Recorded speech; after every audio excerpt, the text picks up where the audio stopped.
Il existe une vérité que peu de gens comprennent réellement au sujet du succès. Beaucoup pensent que les personnes qui réussissent possèdent quelque chose d'exceptionnel dès le départ. Plus de talent, plus de confiance, plus d'intelligence ou plus de chance. Pourtant, lorsque vous regardez de près les parcours des hommes et des femmes qui ont marqué leur époque, vous découvrez souvent quelque chose de beaucoup plus simple. Leur véritable force n'était pas qu'ils étaient extraordinaires au début. Leur force, c'était leur capacité à continuer malgré tout. Leur capacité à se relever encore et encore, même lorsque rien ne semblait fonctionner. Le succès n'est pas construit dans les moments où tout va bien. Il est construit dans les moments où vous avez envie d'abandonner, mais où vous choisissez quand même d'avancer. Il est construit dans les périodes de doute, dans les saisons de confusion, dans les moments silencieux où personne ne vous applaudit et où personne ne croit vraiment en ce que vous essayez de bâtir. Beaucoup de gens veulent la victoire, mais peu acceptent le processus qui mène à cette victoire. Car derrière chaque réussite visible se cachent des années invisibles de discipline, de frustration, de répétition et de persévérance. Il y a des jours où l'on agit avec confiance et d'autres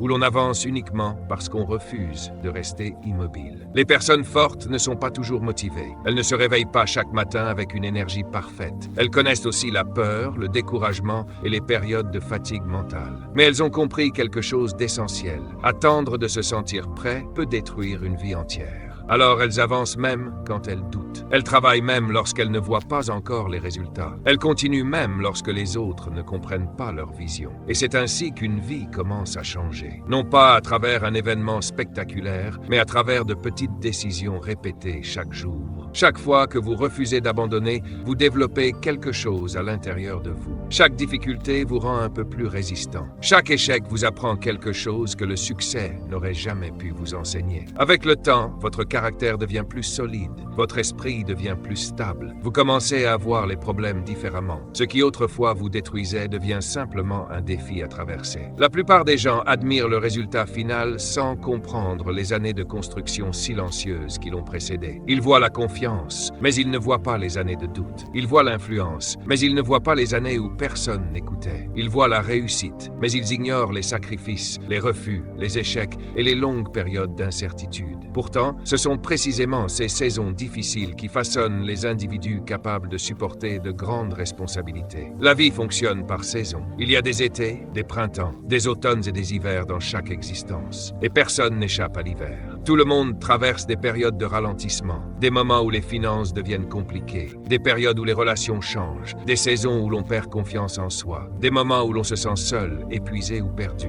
Mais le problème, ce n'est pas l'existence de l'hiver. Le problème, c'est que beaucoup de personnes passent leur temps à souhaiter que la vie soit plus facile au lieu de devenir plus forte. Les personnes sages comprennent que l'hiver fait partie du processus. Elles ne demandent pas une route sans difficulté. Elles demandent plus de sagesse pour traverser les difficultés. Elles demandent plus de discipline, plus de patience, plus de courage. Car elles savent qu'une personne plus forte peut supporter des saisons plus dures sans s'effondrer. Voilà pourquoi les épreuves peuvent devenir utiles lorsqu'on décide de grandir à travers elles au lieu de se laisser détruire par elles. Mais après l'hiver vient le printemps. Et le printemps représente l'opportunité. Dans chaque vie, il existe des moments où une porte s'ouvre. Une nouvelle rencontre, une nouvelle idée, une nouvelle chance, une occasion de recommencer. Pourtant, beaucoup de gens ratent leur printemps parce qu'ils pensent que l'opportunité suffit à elle seule. Ils voient une occasion favorable et imaginent que tout changera automatiquement. Mais une opportunité sans action reste inutile. Le printemps ne garantit jamais la récolte. Ce n'est pas parce qu'une saison favorable arrive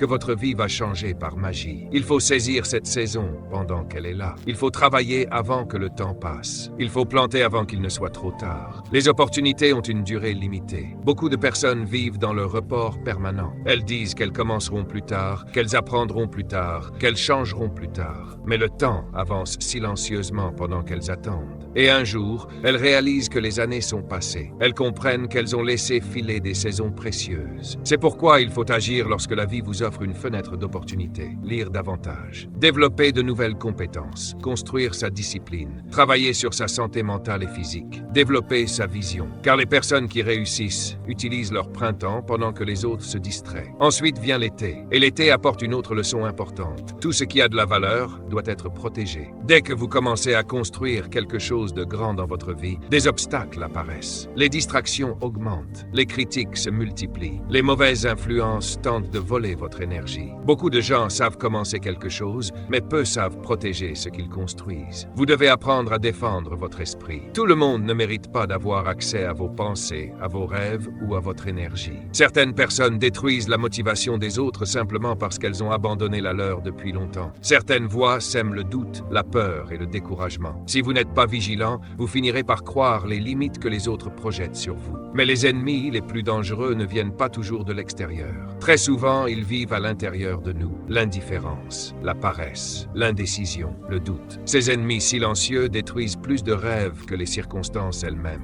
L'indifférence pousse une personne à arrêter ses efforts progressivement. L'indécision fait perdre des années entières. Le doute détruit des possibilités incroyables avant même qu'elles aient une chance d'exister. C'est pourquoi il faut apprendre à contrôler son esprit. Vous devez refuser de nourrir constamment le doute. Bien sûr, il y aura toujours des raisons d'avoir peur. Il y aura toujours des gens pour annoncer l'échec, la crise ou l'impossibilité. Mais si vous laissez toutes ces voix entrer dans votre esprit, elles finiront par voler votre avenir. Vous devez croire que vous êtes capable de grandir, capable d'apprendre, capable de changer. Même si aujourd'hui vous ne voyez pas encore tout votre potentiel, personne ne commence au sommet. Les personnes admirées aujourd'hui ont elles aussi connu des débuts difficiles. Elles ont simplement continué assez longtemps pour devenir fortes. Et voilà peut-être la plus grande leçon de toutes. Ne vous sous-estimez jamais. Ne vous vendez pas à bas prix. Ne laissez pas votre passé décider de votre futur. Vous pouvez encore évoluer. Vous pouvez encore reconstruire votre vie. Vous pouvez encore devenir une version plus forte de vous-même. Mais cela demandera du temps, du courage et de la discipline. Vous devrez parfois avancer sans résultat immédiat. Vous devrez parfois continuer sans reconnaissance. Vous devrez parfois travailler dans le silence pendant longtemps. Mais si vous persévérez, les efforts invisibles d'aujourd'hui